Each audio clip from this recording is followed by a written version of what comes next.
And here we go. This is Suresh Raw mentor for CA Inter Accounts. कैसे हो राजा? All well and set. So finally आपने सोच लिया है, आपके जीवन में एक नई खुशियां आ चुकी है, सीए फाउंडेशन क्लियर होने की या क्लियर होने की उम्मीद आ चुकी है.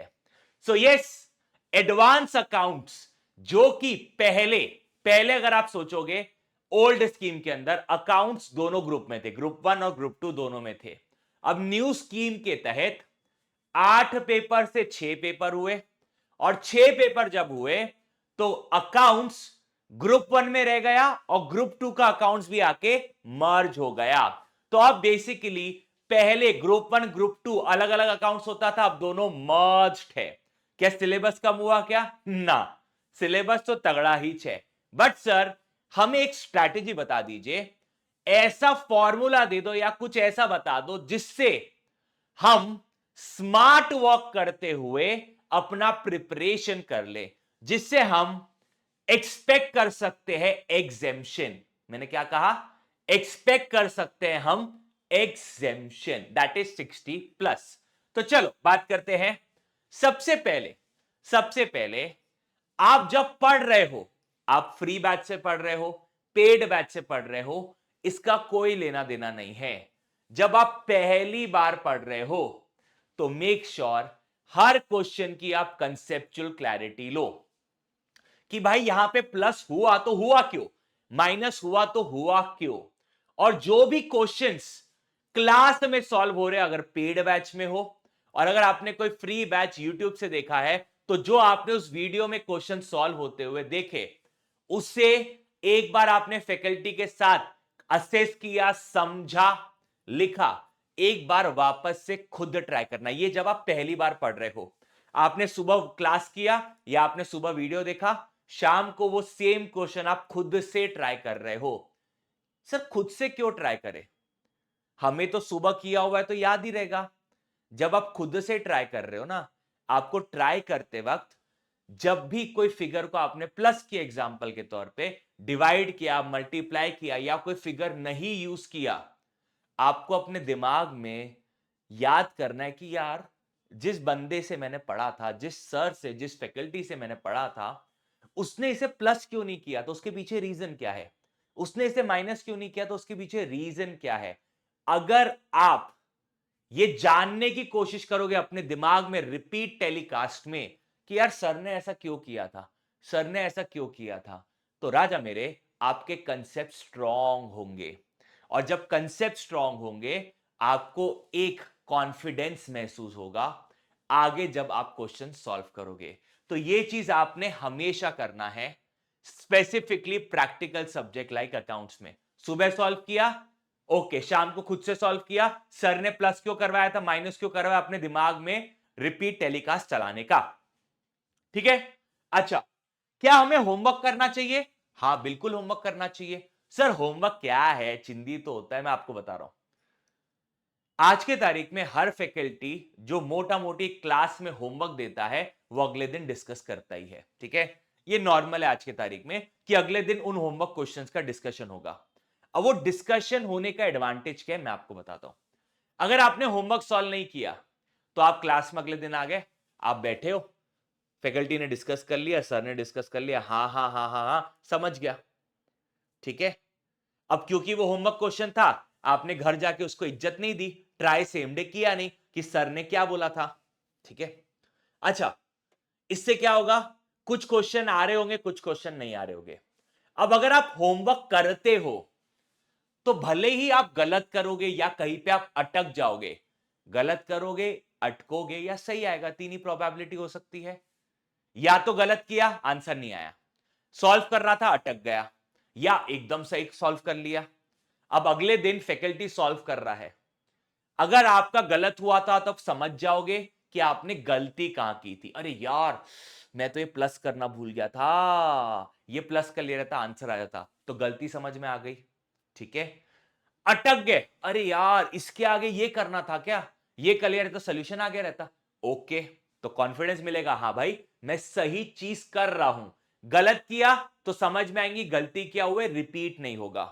अटक गए तो समझ में आएगा अगली बार ऐसा कुछ होगा तो मैं कैसे सॉल्व करूंगा? अगर मैच हो गया तो कॉन्फिडेंस तो अपरंपार होगा भाई साहब, कॉन्फिडेंस आपका अपरंपार चला जाएगा। अलाइंड है यहां पे सबको? तो ये दो चीजें आपको जब आप पहली बार पढ़ रहे हो तब कर लेना चाहिए। परफेक्ट। अब इसका एक और एडवांटेज है और एक और इंपॉर्टेंस है। जब आप फर्स्ट टाइम सॉल्व कर रहे हो ना, यही वो स्टेप होती है जो आपको हेल्प करती है आपके रिविजन्स में प्लान करने के लिए। किसमें?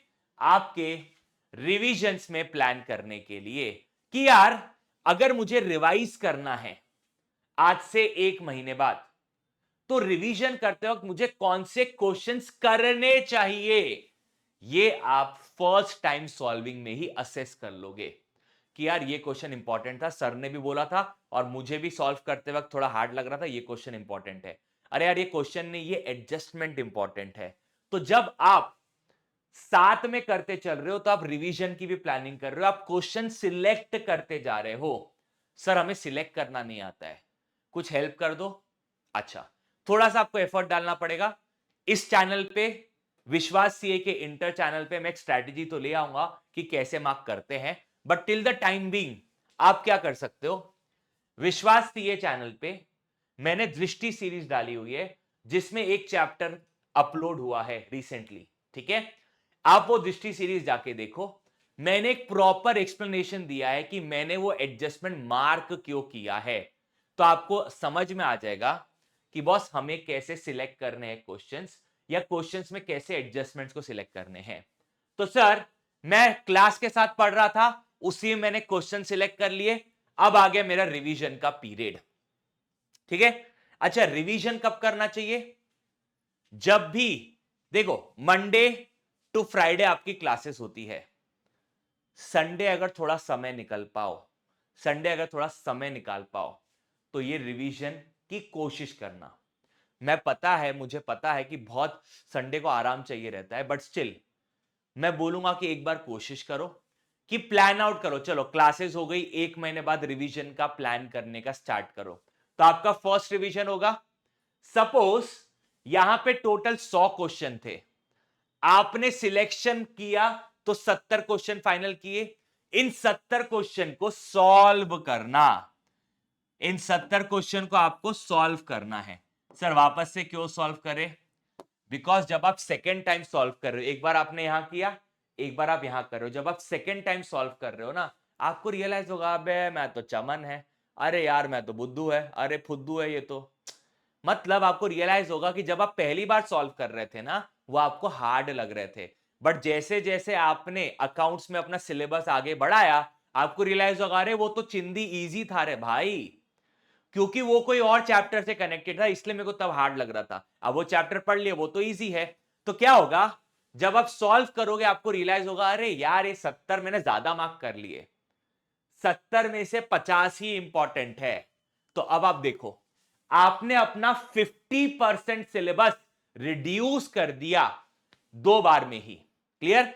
एक बार क्लास के साथ कर रहे थे तो 30% सिलेबस रिड्यूस हुआ, फिर खुद से एक बार सॉल्व किया तो और 20 क्वेश्चन कम हो गए, तो 100 के 50 हो गए, that is 50% reduction in syllabus हो चुका है। अच्छा, इन क्वेश्चंस को वापस से एक बार सॉल्व करना। परफेक्ट। अब आपका जो थर्ड रिवीजन होगा, बेसिकली एग्जाम्स के पहले जो होता है, उस वक्त आपको ऑडिट करना है। ऑडिट करना है मतलब ये यहां पे जाएगा, ये यहां पे जाएगा, ये यहां पे जाएगा, ये यहां पे जाएगा, ये यहां पे जाएगा, ये प्लस होगा, ये माइनस होगा, ये ऑडिट करना है। तो इससे आप एग्जाम के पहले मल्टीपल रिवीजन्स भी कर पाओगे, साथों साथ आपका सिलेबस भी पूरा कवर होगा। अलाइन राजा? अब सर हमारा थियरी के तरफ अप्रोच क्या रहना चाहिए? जैसे अकाउंटिंग स्टैंडर्ड्स आते हैं उसमें थियरी लिखनी रहती है। देखो राजा, अकाउंटिंग स्टैंडर्ड में पहले तो उस अकाउंटिंग स्टैंडर्ड का रेफरेंस देना है, अकाउंटिंग स्टैंडर्ड का नंबर देना है। फॉर एग्जांपल कंस्ट्रक्शन कॉन्ट्रैक्ट तो AS7 लिखना। परफेक्ट। अब सर हमें लर्न करना है तो कैसे? आज की तारीख में फैकल्टीज अपने हैंड रिटन नोट्स देते ही है, सेम मैं भी दूंगा हैंड रिटन नोट्स, तो वो हैंड रिटन नोट्स को रट्टा मार लेना। परफेक्ट। क्लास में एक बार समझ लिया, हैंड रिटन नोट्स पढ़ते रहना, एक टाइम के बाद खुद ही याद हो जाएंगे। क्लियर? अच्छा, तुमको लगता है फैकल्टी के नोट्स के साथ साथ मुझे भी अपना कुछ लिखना है, तो आप वो भी कर सकते हो। तो आपको क्या करना है, या तो फैकल्टी के हैंड रिटन समरी नोट्स लो, या तो खुद के बनाए हुए यूज करो, जो आपको अच्छा लगता है वो आप करो। ठीक है? अलाइन?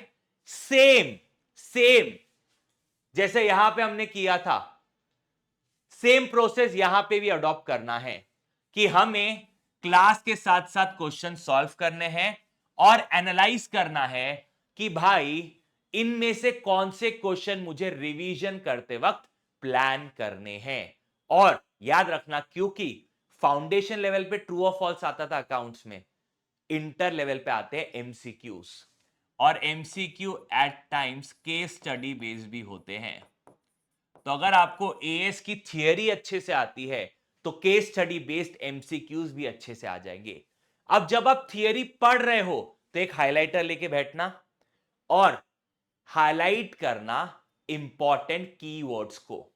पूरा बुक हाईलाइट मत कर लेना भाई साहब, ठीक है? उसके लिए मैं एक अलग से वीडियो ला लूंगा कि हाईलाइटिंग कैसे करते हैं थियरी की। मैं उसके एक सैंपल वीडियो आपको दे दूंगा कि भाई इस तरीके से आप पढ़ो और हाईलाइटिंग करो। एक पैराग्राफ होता है सपोज, उसमें अगर 5 लाइन है, हर लाइन में अगर 10 वर्ड है, तो टोटल 50 वर्ड हो गए। पैराग्राफ 5 लाइन, हर लाइन में 10 वर्ड, 50 वर्ड। तो जब आप हाईलाइट करने बैठते हो तो 50 में से 50 को हाईलाइट नहीं करना पड़ता है, मात्र 15 से 20 वर्ड को हाईलाइट करना पड़ता है मैक्स। ये मैक्स बोल रहा हूं। इससे क्या होगा, जब आप थियरी रिवाइज करने बैठोगे आप सिर्फ वो हाईलाइटेड पढ़ोगे और आपके दिमाग में चीजें आपको याद होते जाएगी। सर आपने कहा था कि आप कोई तरीका बताओगे जिससे एग्जेम्पशंस हमारे आ सकता है। तो अब सबसे पहले आपने एक ट्रैकर बनाना चाहिए। ये ट्रैकर आप लिख के बनाओगे कि गूगल शीट पे बनाओगे, आपकी इच्छा, ठीक है? बट मैं ये समझता हूं कि एज अ स्टूडेंट आपने एक रजिस्टर के पन्ने पे लिखना चाहिए ये सब।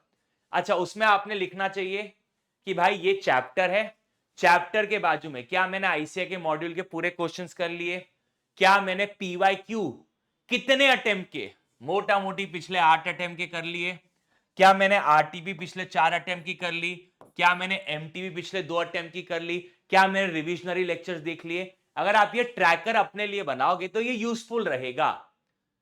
लेकिन ट्रैकर बनाने का यह मतलब नहीं कि आप हवा में चलने लगे और जबरदस्ती सिर्फ वो ट्रैकर में फिलिंग करने के लिए आप अरे फटाफट निपटा ट्रैकर ना।